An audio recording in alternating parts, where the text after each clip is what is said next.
बोलिए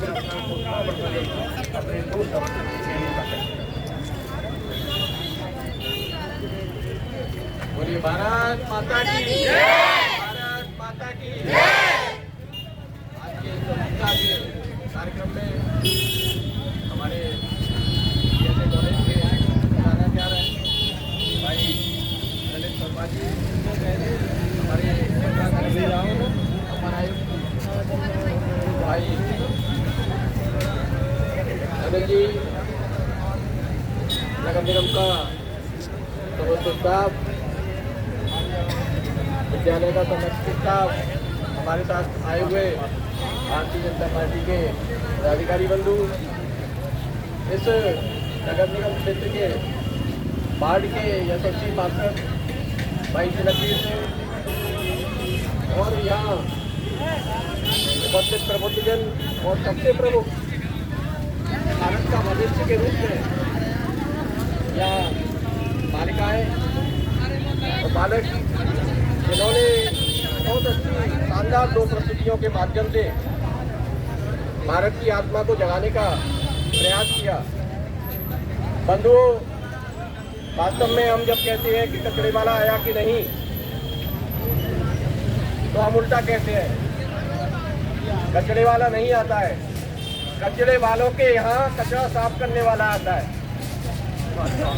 और जैसा कि प्रिंसिपल साहब भी जैसे कह रहे हैं, कचरे वाले हम हैं। वास्तविक बात है ये कि हम दिन रात कचरा फैलाते हैं, लेकिन अपनी जिम्मेदारियों को न समझते हुए केवल सरकार के ऊपर दोषारोपण करके अपने आप को बहुत विद्वान और एक अच्छा नागरिक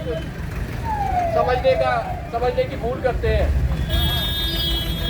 यदि देश का प्रत्येक नागरिक, जिसमें प्रधानमंत्री जी से लेकर एक सामान्य व्यक्ति तक अपने इस कर्तव्य को समझे और जिस दिन से देश आजाद हुआ, हमारे राष्ट्रपिता महात्मा गांधी जी ने स्वच्छता का एक संदेश दिया कि भारत को स्वच्छ होना चाहिए, लेकिन भारत की जनता ने गंभीरता से इस वाक्य को कभी एडॉप्ट नहीं किया।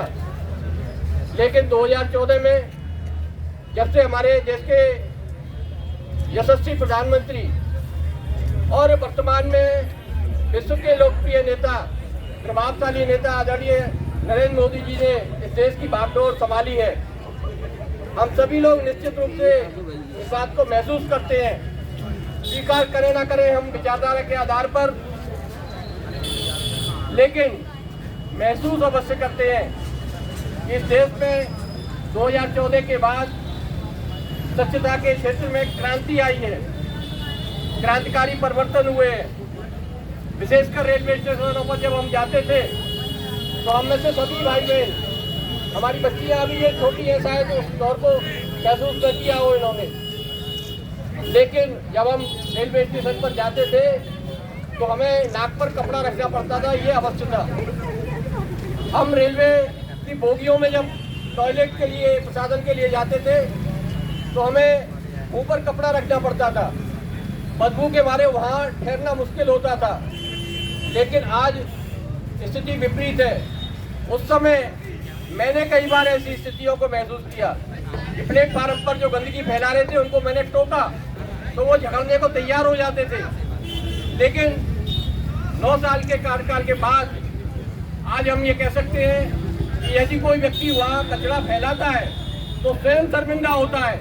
यदि वो कोई उसकी तरफ निगाह उठाकर देख लेता है तो निश्चित समझिए कि 90% संभावना ये होती है कि वो उस कचरे को वो स्वयं उठाकर डस्टबिन में डाल देता है। लेकिन अभी भी हम ये देखते हैं कि हमारे समाज में पूरी तरह से जागरूकता नहीं आई है। यदि हम अपनी सोसाइटियों में कचरे का निस्तारण कर दें, बहुत छोटे छोटे प्लांट होते हैं जिनके माध्यम से अपने सोसाइटियों में भी हम जीरो वेस्ट कर सकते हैं। जो हमारा वेस्ट निकलता है उसको अन्य तरह से उपयोग कर सकते हैं, खाद बना सकते हैं। उसमें MDF होता है, जो उपयोगी चीज़ें होती है जिनको हम बेच सकते हैं सोसाइटी के माध्यम से, और हमारी सोसाइटी जीरो वेस्ट हो सकता है। लेकिन हम अभी जागरूकता हमारे अंदर इतनी नहीं आई है। मैं इसमें सरकार की भी जिम्मेदारी को मानता हूँ। नगर निगम महापौर होने के नाते मैं अपनी भी जिम्मेदारी को एडॉप्ट करता हूँ कि अभी हमने शायद इतनी जागरूकता फैलाने में अभी कमी की है।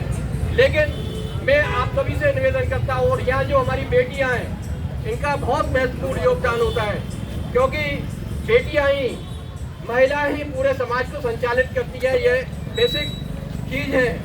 और मैं देखता हूँ कि कई बार नगर निगम महापौर बनने के बाद कई चीज़ें जो संज्ञान में आती हैं कि हमारे जो ठेले वाले हैं, ठोके वाले हैं, मैं उनसे भी निवेदन करना चाहता हूँ कि वह डस्टबिन तो रखते हैं, क्योंकि जुर्माने के भय से वो डस्टबिन रखते हैं, लेकिन रात को जब वो यहाँ से जाते हैं अपना खोमचा बढ़ाकर या ढकेल खत्म करके, तो उस कचड़े को नाले में फेंक कर जाते हैं।